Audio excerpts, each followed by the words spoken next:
네, 여러분들의 후원과 기도로 제가 필리핀에 잘 다녀왔습니다. 필리핀에 다녀오면서 이제 여러 가지 것들을 배우고 또 깨닫게 되었는데요.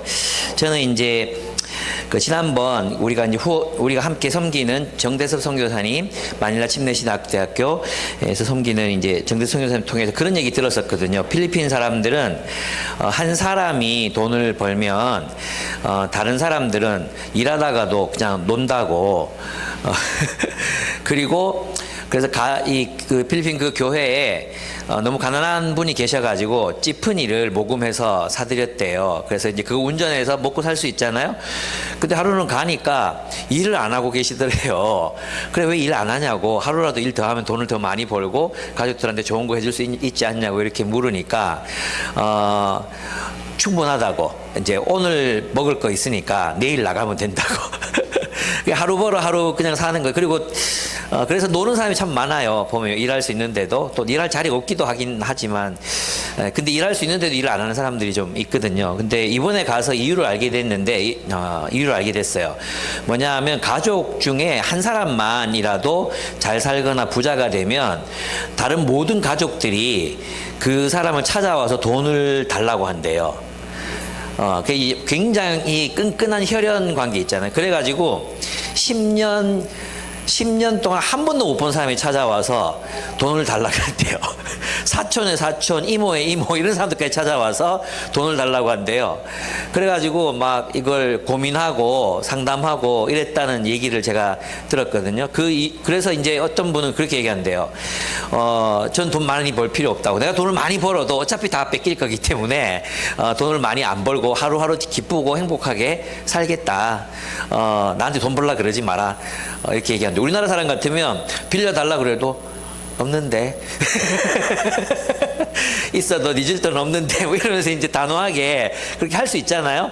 근데 이 필리핀인들은 이제 그렇게 하면 또 그것이 친족에 대한 사랑이 아니라서 이제 지옥 간다는 그런 또 잘못된 믿음을 가지고 있기도 하다고 얘기를 들었어요. 그러니까 이런 분들의 이제 생각이 바뀌려면 근본적인 어떤 세계관적인 변화가 일어나야 되잖아요. 잘못된 혈연관계 공동체주의 때문에 한 사람의 생애가 불행해질 수밖에 없는 그런 세계관, 그리고 세계관에 바탕한 구조가 형성돼 있으니까 그걸 뚫고 나올 수가 없잖아요. 또 하나 충격적으로 들은 게 있었어요. 그게 뭐냐 하면 필리핀은 이제 산모작이 가능한 나라거든요. 충분히 다 배불리 먹고 잘 살 수 있는 비옥한 땅을 가지고 있대요. 그런데 이제 요즘에 이제 비가 많이 내려가지고 조금 어려워지긴 했지만 원래 그런데 저 깜짝 놀랐어요. 지주에게 바치는 소작농의 그 소작비, 세금 얼마 내는지 아십니까? 적정 수준은 한 15% 20% 이렇게 생각되잖아요. 60%를 소작합니다. 60%. 60%. 그럼 40%만 가져가는 거예요. 거기다가 땅을 빌리려면 반드시 씨앗값으로 돈을 빌려야 된대요. 아니 나 돈 필요 없어. 그 돈을 빌려야 돼. 고리에 해당하는 돈을 빌려야지만 땅을 빌려준대요. 그러니까 농부들은 소작으로 말미암는 60%, 거기다 고리 대금으로 뛰는 돈 얼마, 이러니까 도무지 일을 해도 희망이 없는 거죠. 일을 해도. 이건 또 어떤 변화입니까? 구조적인 변화. 그죠? 그 세계관과 구조의 변화가 동시에 일어나지 않으면 한 민족이 구원을 얻는다는 게 참 어렵다. 이렇게 잘 사는 것이 참 어렵다. 행복하게 사는 것도 참 어렵다. 이런 생각이 들었어요. 또 하나가 있는데, 필리핀 사람들의 세계관 속에 이 은혜, 이 마음의 빛이라는, 마음의 빚진다는 말이 있잖아요. 이런 게 있대요. 그래서 이제 힘 있는 사람이 힘 없는 사람을 이제 뭔가 도와주거나 돌봐주잖아요. 그럼 아랫사람은 마음의 빚을 지게 돼요. 그래서 나중에는 이 사람이 어떤 비리를 저지르거나 할 때 그 눈 감아줘, 네가 대신 좀 벌받아, 이러면 그거에 대해서 거절하지 못하고 다 함께 죄를 짓거나 범죄에 가담하거나 이렇게 된대요. 그래서 저희가 갔던 라니신 마을이라는 곳도 중고등학생 이상이 되면 거의 100% 아이들이 마약을 하는 거예요. 예, 희망이 없으니까. 희망이 없으니까 그렇게 마약을 하고 또 그래서 선교사님 자녀들도 제일 힘든 게 뭐냐면 학교 가면 다 친구들이 다 마약을 하니까 교회에 오면 애들이 그렇게 선하고 착할 수가 없대요. 근데 집에 가면 마약하고 또 막 뭐 훔치러 다니고 이런 게 막 너무 많으니까 그게 참 힘들다 이런 얘기를 제가 들었습니다. 그러니까 진정한 의미에서 이 변화라는 것은 결국 이 복음이 무엇인가 하면 결국은 복음은 세계관과 함께 그들이 살아가는 삶의 구조를 바꿔 내는 것, 새로운 구조를 창조해내는 것이 아닌가 그런 생각이 들었어요. 필리핀 부자교회에 가면 저도 몇 번 가봤는데 맨날 도네이션 하는 파티를 해요. 도네이션. 그래서 뭐 한 끼 얼마입니다. 이거 해서 우리 가난한 사람도 도울 겁니다. 구제하거든요. 근데 제가 볼 땐 지주들이 정말 신실한 크리스찬이라면 그 지주들이 보아스처럼 하면 돼요. 보아스처럼. 그죠? 그 땅에서 나오는 소작을 적게 받고 그리고 사람들을 돌보고 그죠? 그렇게 하면 되잖아요. 근데 이런 구조적인 변화나 또 가진 사람들의 어떤 마인드, 그 마음의 어떤 자세 이런 변화가 없이는 또 불가능하다는 거죠. 그러니까 그 구조가 이 사람들의 세계관, 희망 없는 그런 세계관을 만들고 이 세계관이 또 그런 구조를 영속화시키고 세계관과 구조에 이게 막 다람쥐 쳇바퀴 돌듯이 계속 부정적인 효과를 내면서 참 벗어나기 어려운 그런 빈곤 상태에 놓여 있다는 것을 제가 느낄 수밖에 없었어요. 그래서 제가 이제 PBS 이거 가르치면서 복음은 가는 곳마다 변화를 일으킨다 이렇게 얘기했거든요. 그래서 다들 웃으시면서 약간 비웃는 느낌이 들었는데 그 느낌이 뭔지 이제 알 것 같아요. 자기네 나라에서는 불가능하다는 거죠. 그래서 많은 다른 나라들로 가서 또 보고 이런 것도 또 필요하고 또 우리나라에도 많이들 들어와서 또 교회도 경험하고 이런 것들이 참 필요하다 이런 생각이 듭니다. 그런데 마지막 날에 의도치 않게 이제 저희 목사님의 조카분의 남편이 선교사로 계신 라니신 마을을 갔어요. 아까 말했던 그 마을을 갔어요. 근데 이 마을에 이 조용한 혁명이 일어나고 있었는데 이 선교사님이 들어가서 아이들이 너무 막 방치되어 있고 그냥 개취급 당하고 막 이렇게 있으니까 유치원을 시작하셨어요. 유치원.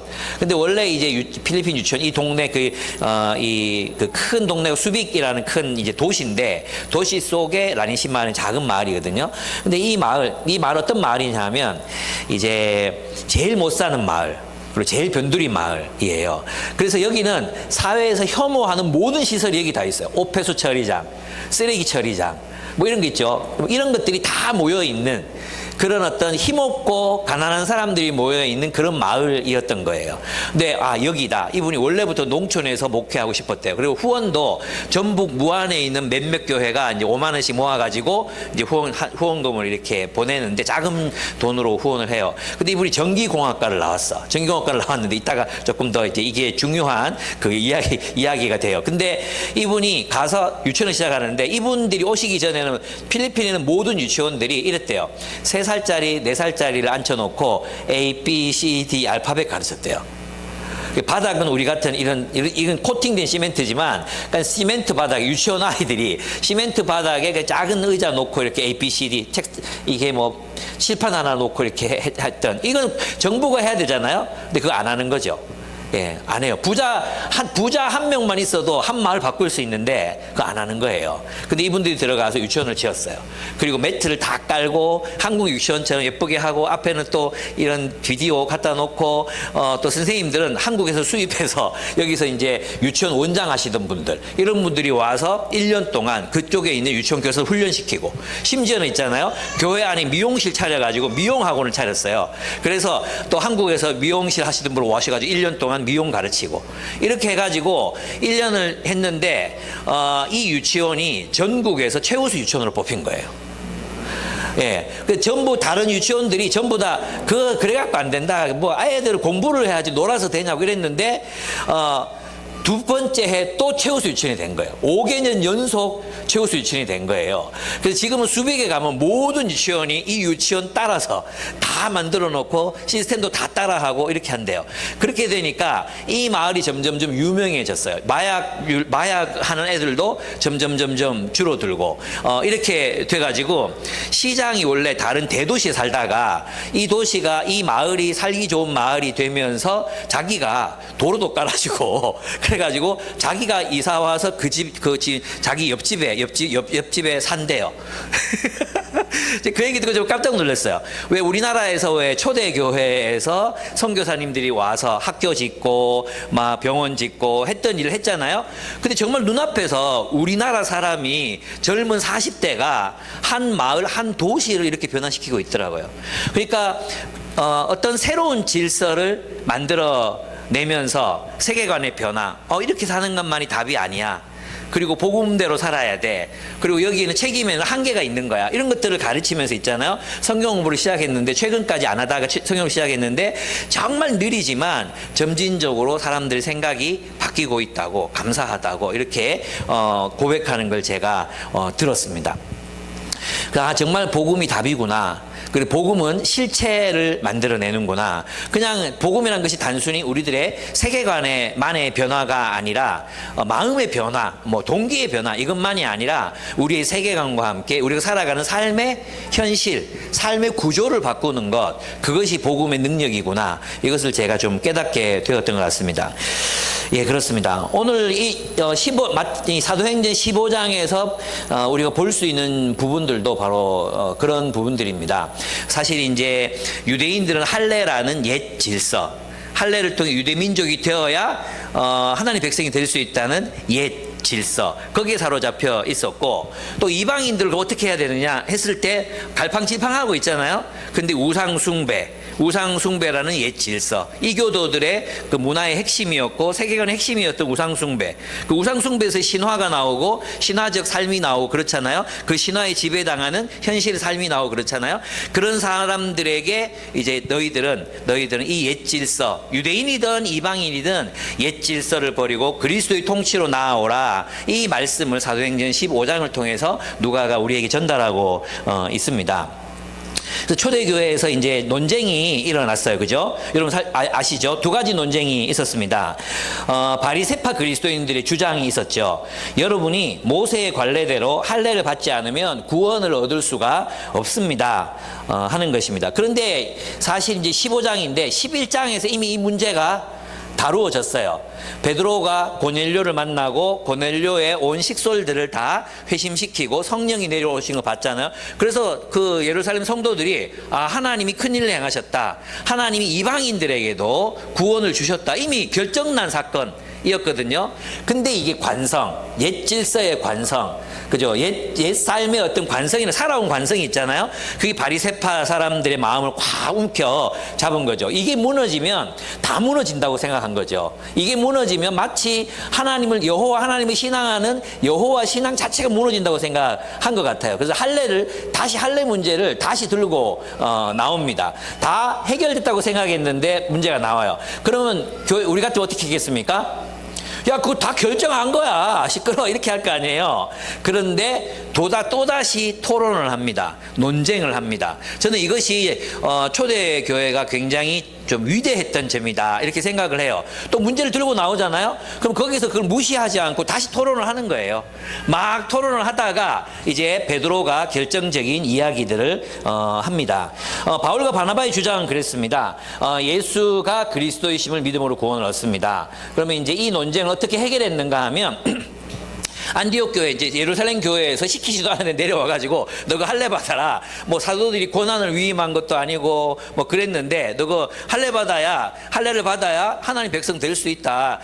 이렇게 예수 믿는 것만으로 안 돼. 막 이렇게 얘기하니까 혼란이 일어났잖아요. 그래서 바울과 바나바가 그들과 토론하고 논쟁하고 막 이런 일들이 일어나게 됐습니다. 그래서 이 교회는 사람들을 파송하기로 결정합니다. 그래서 바울과 바나바를 예루살렘으로 보냅니다. 그래서 사도들이 거기 있었기 때문에. 사도들의 권위는 굉장히 중요한 권위입니다. 그죠? 그래서 우리도 어떤 교회가 중요한 결정, 신학적 결정이라든지 또 행정적 결정이라든지 하게 될 때 가장 중요한 권위는 사도적 권위, 성경이 무엇이라 말하는가, 특별히 신약 성경이 무엇이라고 우리에게 말하는가, 이것을 우리가 아는 것이 굉장히 중요한 권위가 됩니다. 그들에게로 보내요. 근데 이 두 사람과 함께 디도를 보냅니다. 디도. 사도행전 안 나오지만 다른 성경에 보면 디도가 같이 올라가거든요.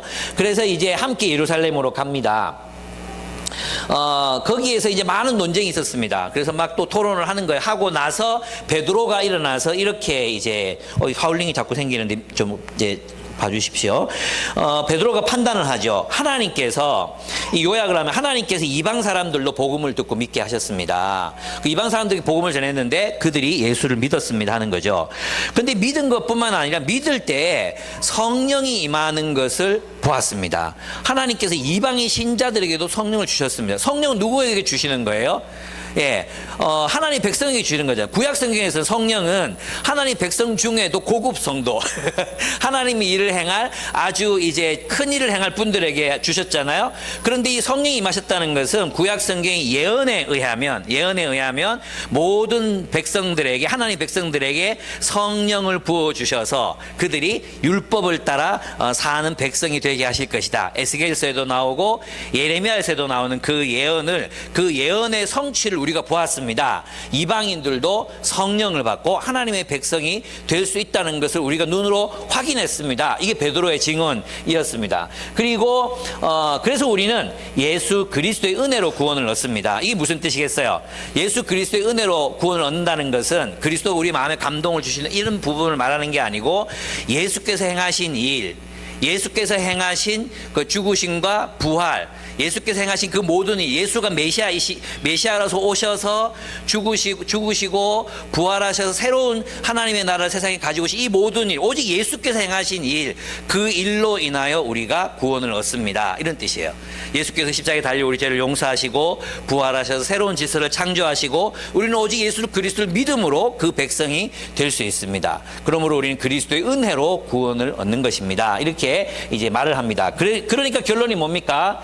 유대민족이 되라고 하는 이 멍에 유대민족이 되라. 베드로는 솔직하게 고백하는 거예요. 원래 유대인들은 율법은 멍해가 아니라 자유다. 율법을 따라 사는 것이 자유라고 말했지만 실제로 이스라엘 백성들은 한 번도 그것을 자유롭게 지킨 적이 없잖아요. 그죠? 늘 율법을 어겼기 때문에 어떻게 했습니까? 바벨론으로 포로로 잡혀가고 전쟁 나고 기근 들고 했잖아요. 그죠? 그러니까 너희들도 못 지켜서 맨날 징계를 받았던 그 율법을 이방인들에게 또 이걸 지키라고 하느냐? 이 말이 안 된다. 이렇게 얘기하는 것입니다. 그 멍에를 다시 할례를 받고 유대민족이 되라고 하는 것은 역행하는 것이다. 다시 유대민족이 되라고 하는 것이다.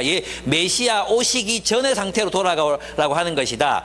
저는 그래서 이방인들이 할례 받는 거 반대합니다. 이게 이제 베드로의 이야기였어요.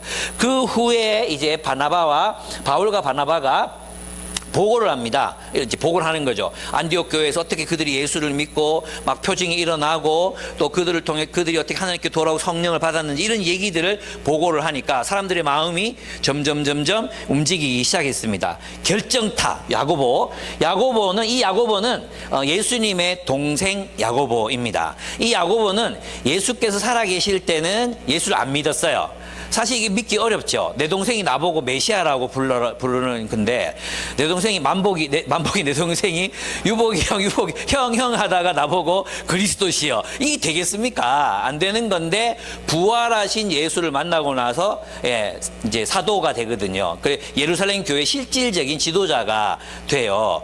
여러분 동생한테 아무리 세뇌시켜도 여러분 뭐 그리스도라고 안 그래요. 누가 그러겠어요? 형 미쳤나 이러지. 절대 그럴 수 없거든요. 근데 이 야고보가 예수의 아들 야고보, 예수의 동생, 미안합니다. 예수의 아들 아닙니다. 예수의 동생 야고보가 말씀하는 거, 뭘 근거로? 구약 성경을 근거로 해서 이제 말을 합니다. 한번 같이 읽어 보도록 하겠습니다. 시작.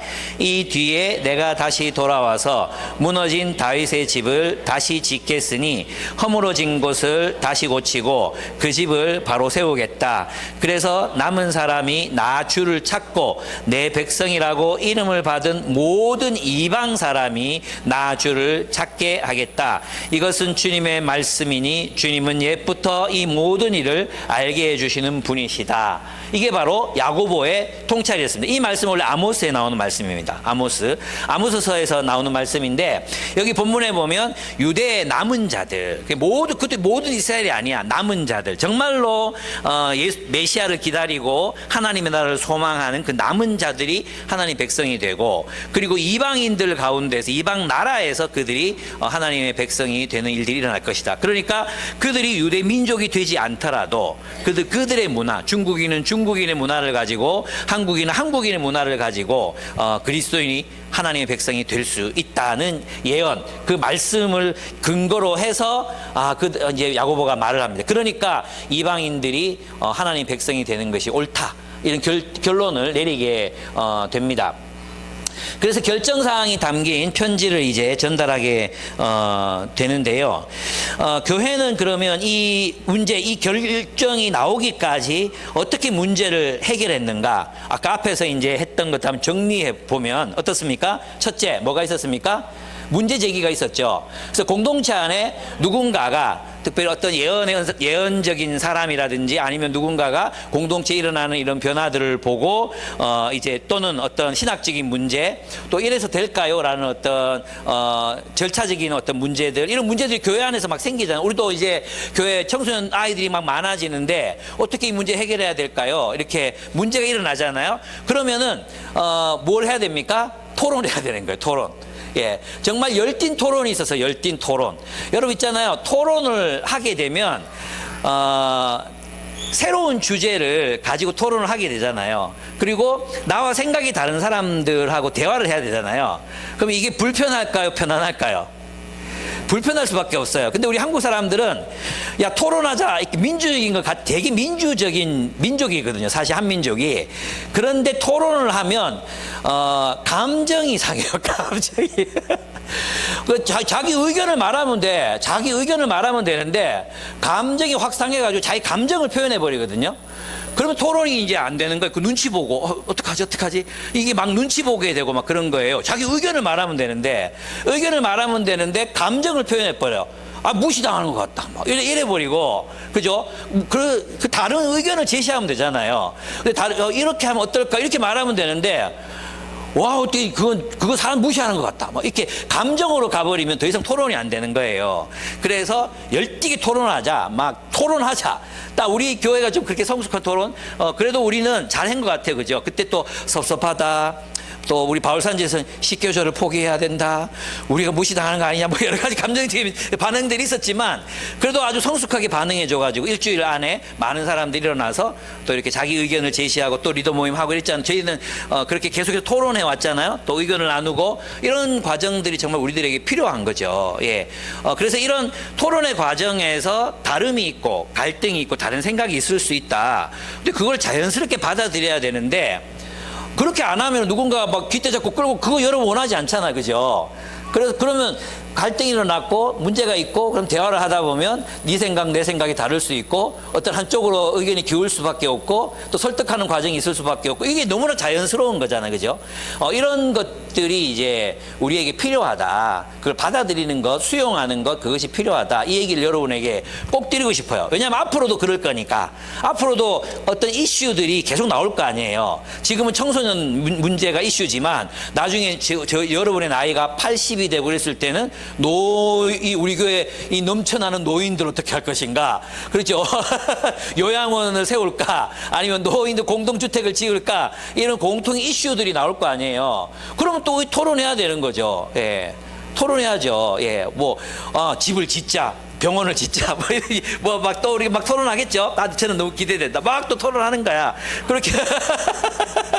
그리고 결정하는 거죠. 결정하는데 여기서 중요한 게 뭐냐 하면 예, 여기 제가 못 적었는데 두 번째가 뭐냐 하면 열띤 토론했잖아. 그럼 하나님의 뜻을 분별해야 돼. 토론하면서. 첫 번째 뭐냐? 베드로가 자기 삶에서 일어났던 하나님의 뜻, 하나님이 나에게 이것을 깨우쳐 주셨다. 그죠? 이건 하나님이 아니시고는 할 수 없었던 그 고넬료 사건이라든지 이건 너무나도 하나님이 인도하신 사건이잖아요. 그러니까 무엇이 필요한가? 하나님이 행하고 계신 일을 보고 듣는 훈련, 이게 필요한 거죠. 하나님이 지금 우리 공동체에 세상에 행하고자 하신 일이 무언가, 이루고자 하신 일이 무엇인가, 우리가 어느 단계로 나아가기를 원하시는가. 그래서 지금 하나님께서 우리와 함께 하고 계시는 일들, 우리 안에서 일으키고 계시는 변화들, 또 우리 안에 뭔가 해결하라고 던져주시는 문제들, 이 초대교회 같으면 할례 문제, 이거 반드시 해결해야만 되잖아요. 만약에 사도들이 할례? 할례 받아야 되나? 아무런 조치 없이, 논쟁 없이 그냥 가만히 있었다 쳐봐. 어떤 일이 일어났겠어요? 어느 놈은 할례 받고, 어느 놈은 안 받고, 막 이러다가 막 엉망이 됐을 거 아니에요. 그래서 이럴 때 앞장서서 싸우는 사람들이 필요했던 거죠. 그리고 하나님의 역사를 보고, 하나님께서 우리를 이쪽으로 이끌어 가시는 것 같아요 라고 말했던 베드로, 그 경험이 있는 거죠. 그래서 우리는 우리 안에서 하나님께서 어떤 일을 행하고 계시는지를 잘 관찰하는 분별력이 우리에게 있어야 된다. 두 번째, 야고보가 뭘 했습니까? 성경적 근거. 그죠? 성경적 근거, 하나님의 말씀. 그래서 우리 일어나는 변화, 그 다음에 하나님의 말씀이 뭐라고 말하는가, 복음서가 뭐라고 말하고 사도들이 뭐라고 말했는가, 사도적 권위, 이것이 성경적으로 옳은 일인가 판단해야 되는 거죠. 그 다음에 뭡니까? 세 번째가 교회가 함께 결정하는 것입니다. 교회가 함께 결정하는 것. 그럼 이렇게 보기로 합시다. 야고보가 딱 결정을 내리잖아요. 들어보니까 하나님 역사고 그렇다. 그죠? 그러면 야고보가 딱 결정을 했어. 그럼 온 공동체가 함께 따라가는 거죠. 그래서 앞으로도 우리가 어떤 교회 안에 이슈들이 이제 일어나게 될 때는 사도행전적 절차를 밟자. 첫째, 누군가가 우리 안에서 하나님이 일으키시고 싶은 변화들이 있다. 그 감지하는 사람도 있을 거란 말이에요. 예언적 은사를 받은 사람들. 우리 이것 좀 바꿔야 될 것 같아요. 앞으로 달라져야 될 것 같아요. 이런 예언적 은사를 가진 사람들의 얘기, 성경적인 근거들, 이런 게 있어야 되겠죠. 그죠? 그리고 뭐가 있어야 됩니까? 최종적으로 교회가 함께 결정했을 때 예스 하고 따라갈 수 있는 것. 그래서 저는 우리 교회가 굉장히 성숙한 교회라고 생각해요. 왜냐하면 예배 시간을 이렇게 앞뒤로 바꾸고, 어른들이 오후에 예배 드리고 아이들이 오전에 예배 드리고, 사실은 있잖아요, 11시 오전 예배 이거 바꾸는 거, 아시죠? 여러분, 어떤 교회가 그랜드 피아노, 개척할 때 어떤 장로님이 기증해준 그랜드 피아노, 이건 절대 옮기면 안 돼. 근데 겁없는 목사가 부임해가지고, 요즘 시대에 누가 그랜드 피아노 치냐고, 치아라, 치아 부숴요. 다음 주에 잘렸잖아요. 이런 일이 한두 번에. 그래서 어떤 지혜로운 목사가 일주일에 1cm씩 옮겼대. 일주일에 1cm. 일주일에 1cm씩 눈에 안 보이잖아. 한 3년 지나면 없어도 아무도 몰라.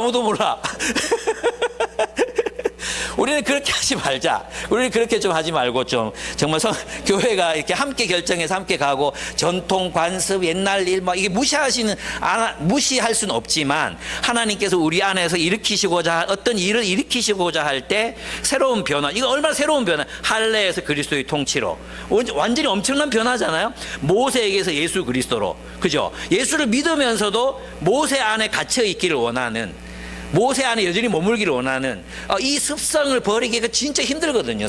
인간이라는 존재가. 근데 그들은 교회 결정을 통해 주님께서 우리를 새로운 질서로 나아가게 하려 하신다. 여러분, 여기서 많은 통찰이 있어요. 사실 우리는 늘 안전하고 늘 해오던 대로 익숙한 대로 그렇게 살기를 원하지만, 하나님은 변화된 세상에 본질을 변화시키지 않기 위해서 구조를 바꿔야 되거든요. 이 본문에 보면은 구조를 바꾸지 않으면 본질이 훼손되거든요. 어떤 의미인지 아시겠습니까? 그렇게 계속 주님의 인도를 따라 나아가는 교회 되었으면 좋겠다. 또 이렇게 우리 예배 드리다가 또 다 같이 예배 드리자. 그렇게는 안 갈 거예요. 안 갈 거지만 어떻게 될지 모르죠. 어떻게 될지 몰라요. 근데 저는 하나의 꿈은 이루어졌다고 생각해요. 예전에 그런 꿈 꾼 적이, 우리 함께 얘기한 적이 있는 것 같은데, 우리 본당을 다음 세대에 내주고 우리가 집구석으로 올라가자.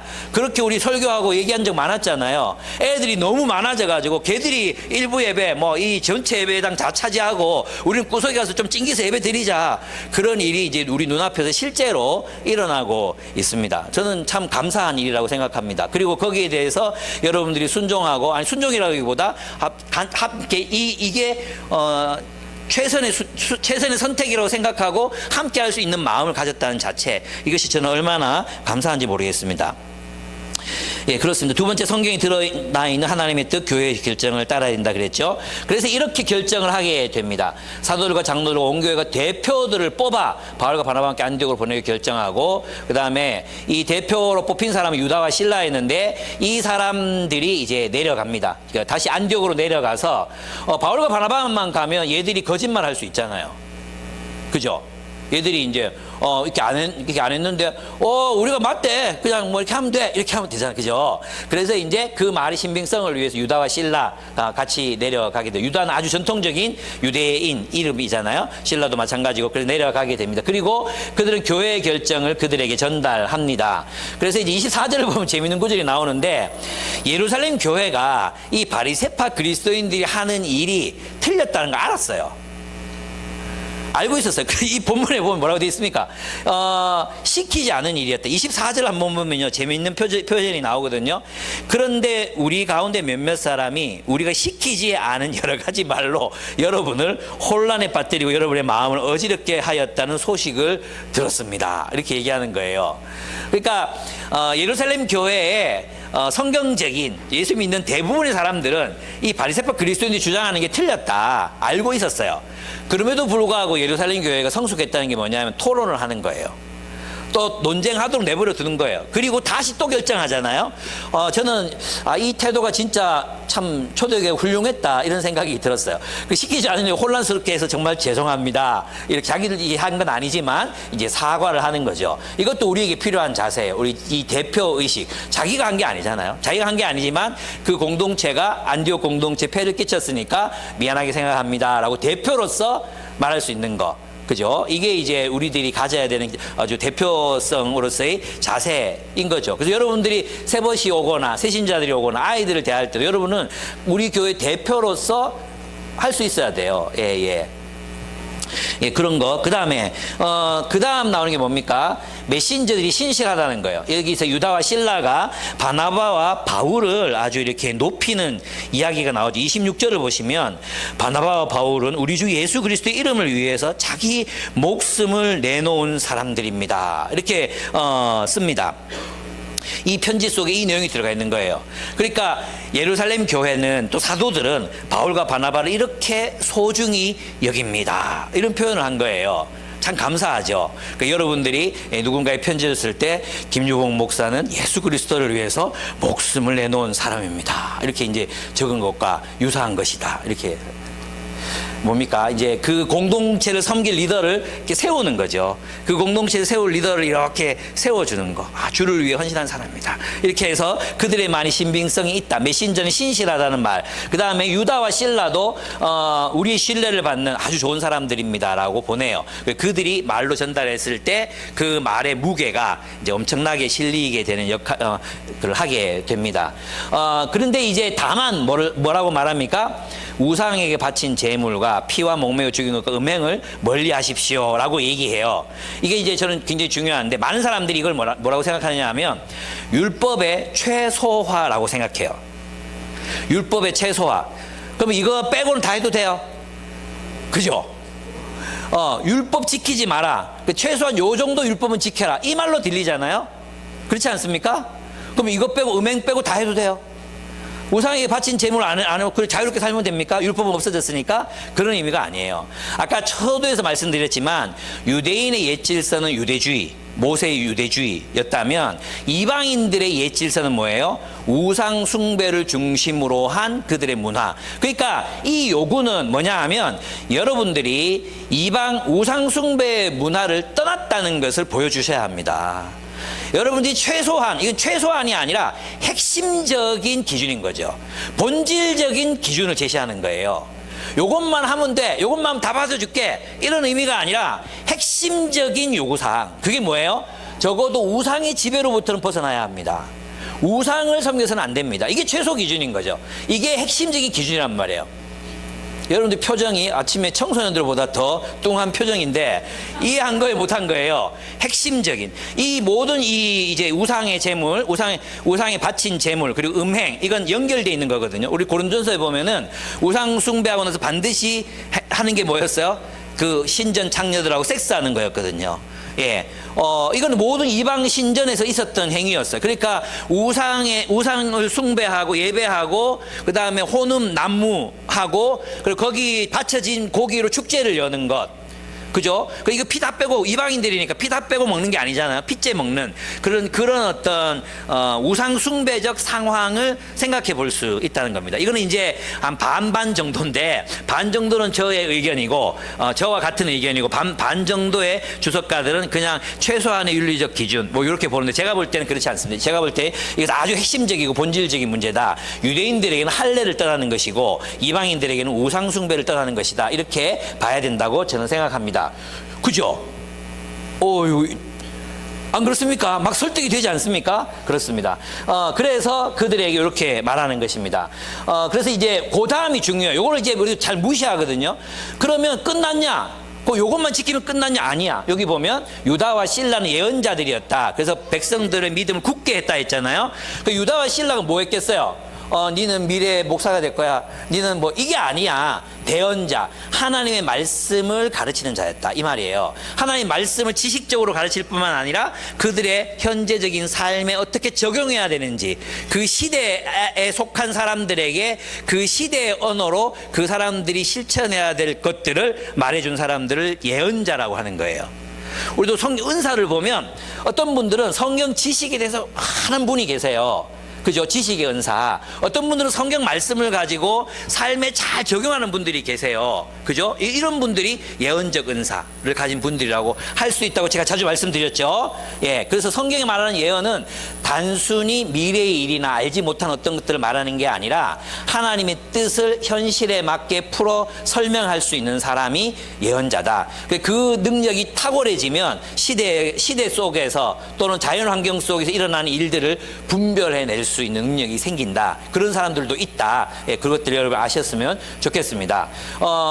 그래서 그들은 신도들을 격려하고 구속해 줬다. 유다와 실라만이 아니라 바울과 바나바도 안디옥 교회를 떠나지 않고 계속 그 일을 하잖아요. 그 본문에 보면 바나바와 바울도 뭐라 그랬어요? 예언자다 하잖아요. 그러니까 예언자들의 역할은 뭐냐 하면 말씀으로 공동체를 굳건하게 세우는 일을 하는 사람들을 예언자라고 하는 것입니다. 그런 게 이런 거예요. 여기서 보면 이 이방인들에게 요거 지켜라. 요거 지켜라가 아니라 요걸 떠나라 이거예요. 멀리하라. 요걸 떠나라. 우상의 지배로부터 떠나라. 그리고 뭘 가르쳤어? 말씀 가르쳤죠. 하나님의 말씀을 따라 살라. 예수 그리스도의 말씀을 따라 살아가라. 더 나아가야 되는 거죠. 말씀을 따라 사는 삶으로까지 나아가야 되는 거야. 여기서 예루살렘 교회가 결정한 건 율법 폐기론이 아니에요. 율법이 사라진 게 아니라 하나님의 말씀을 그 시대에 맞게 오히려 더 잘 풀어서 하나님 뜻대로 살아갈 수 있도록 그들을 인도했다는 의미가 됩니다. 그래서 이제 초대교회 결정의 의미를 보면 옛질서를 떠나 유대인의 옛질서는 뭐라? 할례, 육적인 유대인이 되는 것. 이방인의 옛질서는 뭐예요? 우상 숭배, 우상에 바친 제물, 음행, 목매어 죽인 것, 피 이런 게 이제 들어가는 거죠. 그래서 여기서 이제 우상에 바친 제물, 이 음행이라는 이 말, 이것도 우리는 그럼 어떤 옛질서를 떠나야 되는가 이렇게 생각해. 우상이 만들어 놓은 질서를 떠나야 돼. 첫째로는 그죠?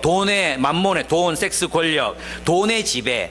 돈이면 전부라는, 돈이 계급이고 돈이 품위이고 돈이 모든 것인 세상 속에서 그 돈의 세계관, 이 자본주의 세계가 가지고 있는 돈의 세계관으로부터 자유로워지는 것, 그게 첫 번째죠.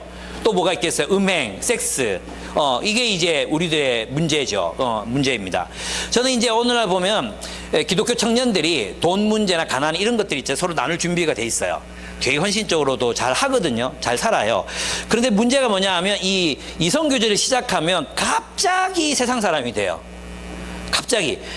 이성교제를 시작하면 그 원리는 성경적인 원리, 성적 자기결정권. 많이 들어봤죠? 굉장히 맞는 말이죠. 자기가 결정해야지. 성적 자기결정권. 처음 들어봅니까? 들어봤죠? 안 들어봤어요? 예, 어쨌든 성적 자기결정권이라는 게 있어요. 생각보다 무식하네. 성적 자기결정권.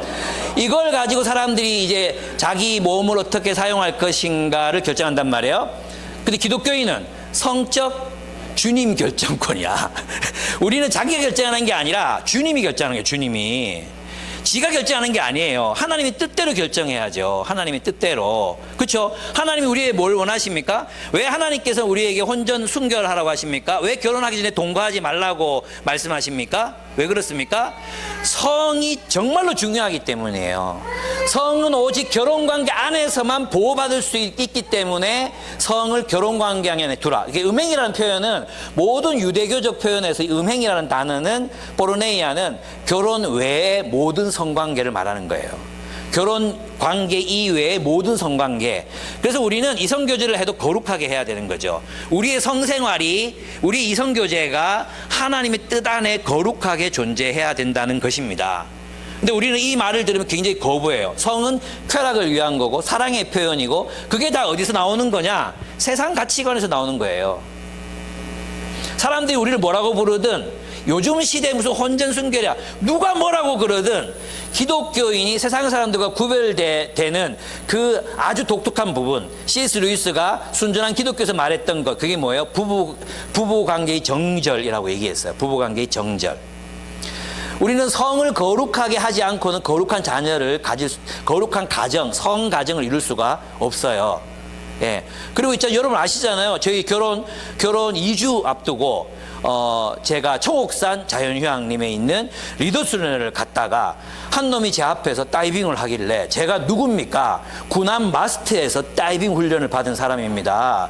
군함 마스트 11m, 인간이 가장 공포심을 느끼는 11m에서 그 배에서 제가 다이빙 훈련을 받은 사람입니다. 그래서 제가 바위에서 딱 뛰어내렸는데 무릎도 안 들어갔는데 이게 안 들어가더라도 더 안 내려가더라고. 그래가 여기가 찌그러졌잖아요. 이게 짧아요. 여기 되게 짧아요. 여기가 이 중간 뼈 하나는 반밖에 없어요. 반. 그리고 하나는 금이 완전히 가고 찌부러져 있어요. 네, 그래서 제 결혼이 12월 2일로 연기될 수밖에 없었다. 예, 그래서 결혼식 할 때도 의사가 목을 이렇게 앞으로 숙이면 떨어질지도 모르니까 이렇게 들고 찍으라 그래가지고 여기 목 이걸 하고 여기 다니다가 결혼할 때만 요걸 탁 뺐거든요. 이렇게. 그리고 할로베스트라고 여기 구멍 알죠? 내가 이 할로베스트하고 어깨에 닿는 거 설치를 해야 되거든요. 이거 여기 구멍, 여기 지지하는 구멍을 내야 되는데 이게 돼야 되니까 뭘로 뚫는지 아십니까? 손드릴로 뚫어요. 손드릴. 제 눈앞에서 마취도 안, 여기만 마취, 여기만 딱 마취 바늘이 더 아프더라 나는. 그걸 가지고 이렇게 떡 대더니 이렇게 돌려요. 그러면 나사가 내 두개골로 들어오는 느낌이 다 나. 쩌걱. 그래서 의사는 후레쉬로 내 눈동자 자꾸 비춰봐. 기절했나 안 기절했나? 괜찮습니까? 괜찮습니다. 눈 뜨시고 이걸 4번이나 박았다고. 4번이나 이게 설치하고 이렇게 다 했다고요. 저는 제가 그때 확실한 게 뭐냐면, 사람 운명 어떻게 될지 모른다. 내가 지금 사랑한다고 만나고 이 사람과 결혼한다고 믿지만 어떻게 될지 몰라요. 이 사람과 가정을 못 이룰 수도 있어요. 예. 하나님께서는 우리의 성을 결혼관계라는 안전한 테두리 안에서 보존되기를 원하셨다. 이게 깨지잖아요.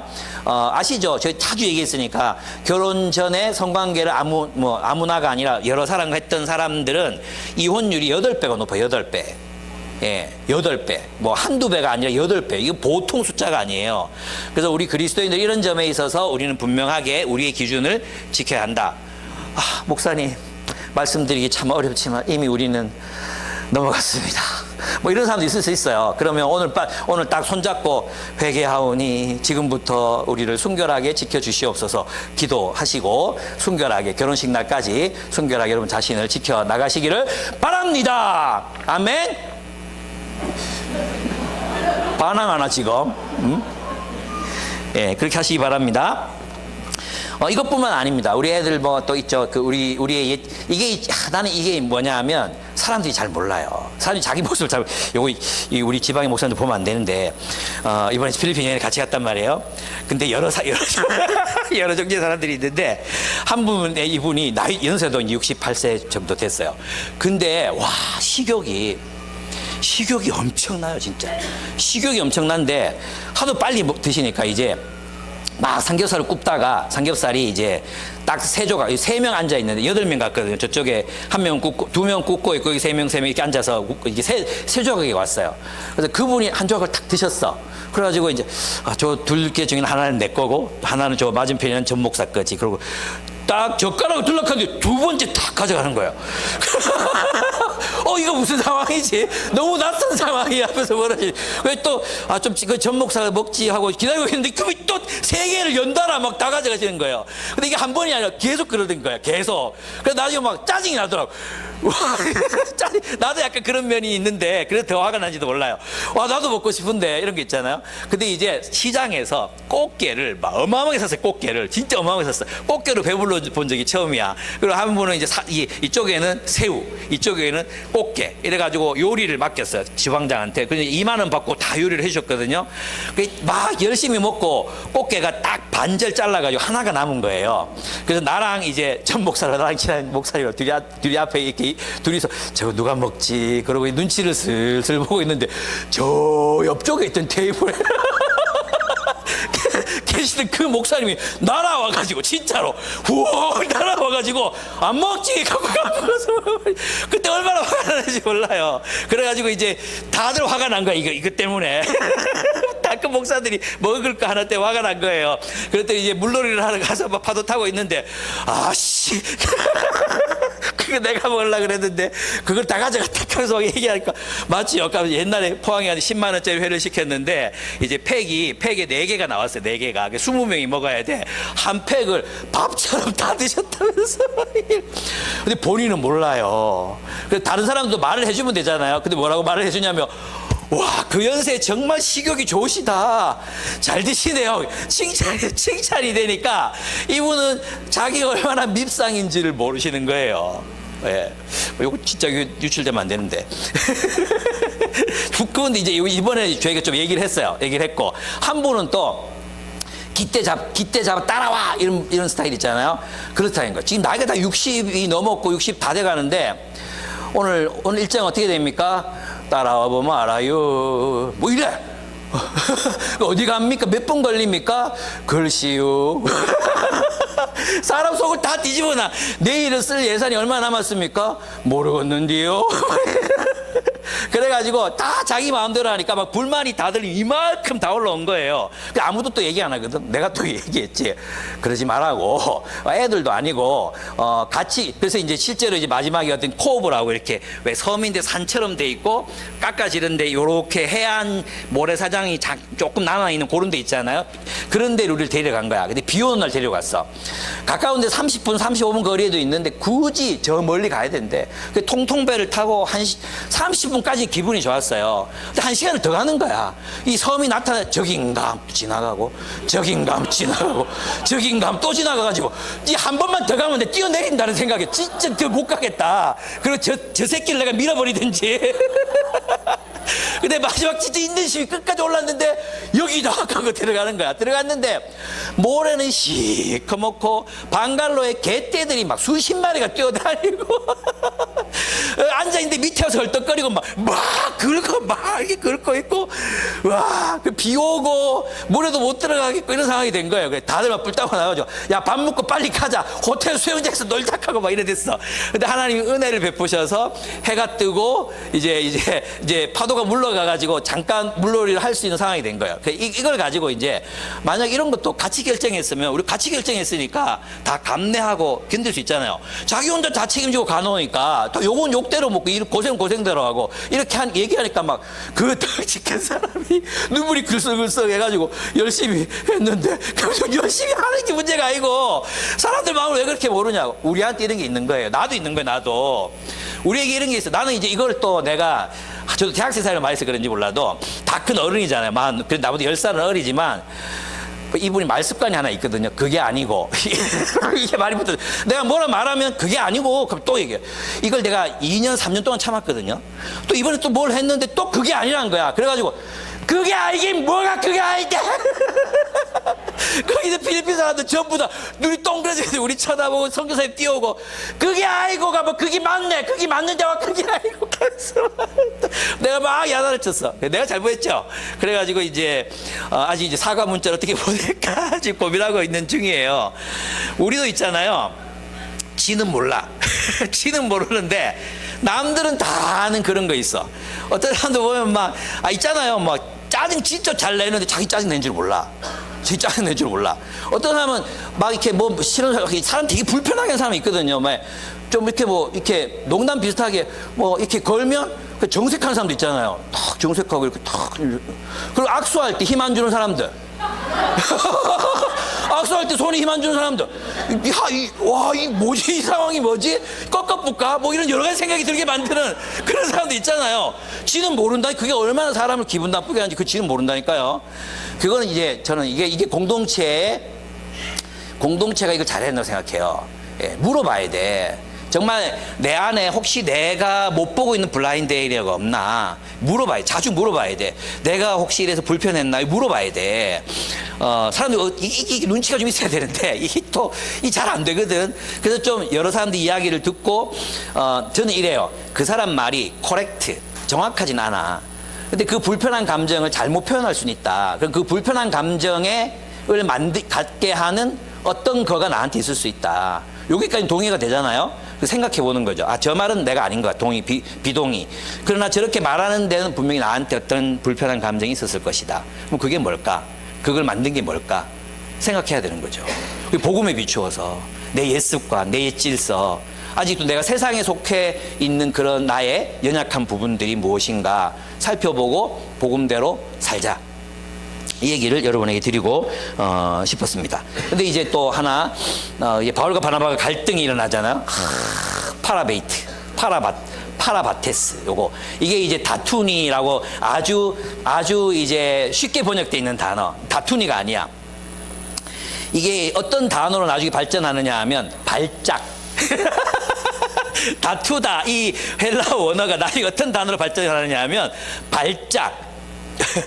신경증적 반응, 요런 단어예요. 그러니까 바울과 바나바가 어떻게 싸웠느냐? 얼굴 뻘게 해가지고 큰 소리로 막 사람들 불편하게 모든 공동체가 다 알도록 싸웠다 이 말이에요. 예, 이런 일이 종종 일어나죠. 그래, 일어나도 된다. 예, 일어날 수 있다. 우리가 이걸 아는 게 필요해. 교회가 뭐 이런 소리 좀 하지 마. 사람들이 모였는데 뭐 별일이 안 일어나겠어요? 예, 바울도 이랬는데. 근데 저는 있잖아요. 이거를 이 성경에는 한때 우리를 따라오다가 떠난 자를 같이 데려갈 수 없다 이렇게 표현돼 있잖아요. 근데 바울이 이 말에는 많은 게 포함돼 있어요. 뭐냐 하면 아직 마가는 우리를 따라올 정도의 고난을 감내할 정도의 성숙한 수준이야. 왜냐하면 이게 지금 시간이 얼마 안 지났잖아요. 그러니까 아직 성숙한 수준이 아니다. 따라가다 또 돌아가면 이건 마가에게도 치명적이고 이게 바울의 생각이었을 거라 저는 생각해요. 바나바는 전형적인 이제 약간 제가 이게 T 성향이라서 F다. F기 때문에. 그리고 어디로 끌립니까? 마가 자기 사촌 동생이잖아요. 사촌 동생한테 끌리는 거예요. 그리고 어디로 갑니까? 삐져가지고 어디로 가요? 키프로스로 가잖아요. 자기 동네로 돌아가잖아요. 이것이 제가 볼 때는 이것이 바나바의 한계였다. 즉 뭐냐 하면 늘 익숙하고 안전한 사람들과 안전한 관계만을 추구하는. 그리고 왜 옳고 그름이나 해야 될 일보다도 이 사람과의 관계를 생각해가지고 어떤 계속 붙잡는 거 있잖아요. 예, 그런 모습이 아니었을까라고 추측해 봅니다. 왜냐하면 나중에 바울이 마가가 충분히 성숙했다고 생각했을 때 마가도 데리고 오라 이렇게 표현하잖아요. 예, 그런 걸 보면은 저는 이제 그렇지 않았을까 추측은 하는데 정확한 이유는 몰라요. 근데 되게 많이 싸울 수 있다. 그래서 이제 이런 경우에는 이제 두 사람 갈라서 각자의 길을 떠나는데 이게 최선이 될 때도 있다. 이거 인정하는 게 필요하다는 생각이 듭니다. 예, 마지막 결론을 내리면 그렇습니다. 결국 복음이 무엇을 바꾸는가? 구조를 바꿉니다. 세계관을 바꿉니다. 구조와 세계관의 변화가 함께 일어나지 않으면 우리는 변화되기 어렵다. 그리고 그건 복음이 될 수 없다는 거죠. 그런 의미에서 우리의 세계관, 복음적 세계관을 담을 수 있는 구조는 시대에 따라 달라져야 합니다. 예. 만약에 우리가 옛 60년대, 50년대 통했던 어떤 복음을 담는 구조가 있었다면, 예를 든다면 기역자 형태의 교회, 그죠? 이거는 그들에게 있어서는 최선이었거든요. 남자와 여자는 그리스도 안에서 하나다. 근데 유교 문화에서는 남자와 여자가 같이 예배를 드릴 수가 없다. 어떻게 해결할 거냐? 기역자로 만들자. 한쪽은 여자, 한쪽은 남자 이렇게 예배 드리면 되지 않느냐. 그래서 기역자 예배가 탄생한 거거든요. 똑같아요. 그러니까 초대교회가 결정했던 거 이것도 마찬가지로 어떻게 하면 유대인들의 마음을 상하지 않게 하면서도 이방인들을 그리스도인다운 삶으로 이끌 수 있을까라는 최소한의 문화적 표현이 뭘까를 고민했다는 거죠. 그죠? 그러면 그 시대에는 맞았지만 우리 시대에는 복음의 정신을 그렇게 그들이 담아냈다면 우리 시대에는 그 복음의 정신을 다른 구조, 다른 형태로 담아낼 때 오히려 복음이 더 빛나 보이게 하는 구조가 있다는 거예요. 그래서 우리는 구조가 절대적이다. 예배 시간이 절대적이다. 혹은 뭐 어떤 주일 학교가 없으면 안 된다. 또는 뭐 세대 간 통합이 이루어져야 된다. 교회는 건물을 가지면 안 된다. 또는 뭐 임기제, 뭐 7년 이상 리더 하면 안 된다. 이런 모든 어떤 한때 맞았던, 한때 옳았던 구조를 가지고 그게 전부라고 생각하고 바꾸지 않는다면 우리는 똑같이 옛 질서를 고수하는 사람이 될 수밖에 없다는 것입니다. 그래서 저는 복음적 세계관을 지키기 위해서는 시대에 따라서 우리의 구조가 유연함을 가져야 되는데 우리 시대에는 특별히 더 많은 유연함이 필요하다. 왜? 급변하고 있기 때문이에요. 그래서 공룡 같은 수많은 교회들, 사실은 초대형 교회들은 발빠르게 대처하고 있어요. 초대형 교회들을 보면 그들이 옛날 구조를 그대로 고수하는 게 아니에요. 지금 가보면 있잖아요. 진짜 현대적이고 또 복음을 어떻게 담아낼까를 고민하는 흔적들이 있거든요. 없는 게 아니에요. 물론 그 방향이 너무나도 필요 중심적인 것이기 때문에 우리가 반대하는 거지 움직이거든요. 근데 이제 중형 교회 있잖아요. 60대 이상이 정말 500명, 1000명 이렇게 모이는 교회들, 이런 교회들은 이건 어려워요. 초대형 교회들은 사실 서로 모르기 때문에 탑 리더십이 바꿔도 뭐 바꾸는지도 몰라요. 누가 바꾸는지도 몰라요. 근데 이제 500명, 600명 모이는 게 누가 바꾸는지 알거든요. 그러니까 저항이 일어나는 거죠. 그래서 계속 이 구조를 고수하다가 망해가는 교회들이 정말 많을 거다. 이런 생각이 듭니다. 근데 이제 제가 최근에 희망을 본 건 뭐냐 하면 어제 전화가 왔어요. 이 비행기 내리는데 전화가 왔어요. 그래가지고 전화를 받았는데 경북대 IBF 출신이래요. 근데 평강교회에서 지금 평신도로 일하고 있는데 자기 교회에 3040 모임이 있다는 거예요. 깜짝 놀랐어요. 왜? 3040 모임을 따로 갖는 데가 없거든요. 근데 3040이 한국교회 연약한 고리라는 걸 자기들이 알고 어떻게 하면 3040 세대들에게 맞는 예배를 드릴 것인가 담임 목사님 의논을 했대요. 그래서 그들에게 맞는 구조를 가지고 예배를 드리는데 제가 와서 이제 한 말씀 해달라. 그래서 제가 다음 달에 가기로 했거든요. 이런 시도들이 계속해서 일어나야지만 한국교회가 건강하게 살아남을 수 있다는 생각이 듭니다. 근데 대부분 교회를 보면 3040 포기했어요. 어떻게 할 줄을 몰라요. 어떻게 할지 몰라도 그냥 포기해놓고 그냥 예배 나오면 그냥 감사하고 안 나와도 뭐 할 수 없고 이런 상태가 너무 많거든요.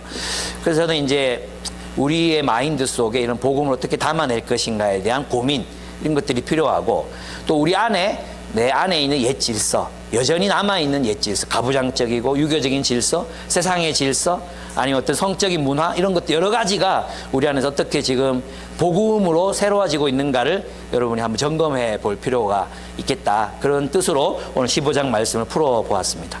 예, 함께 기도하겠습니다.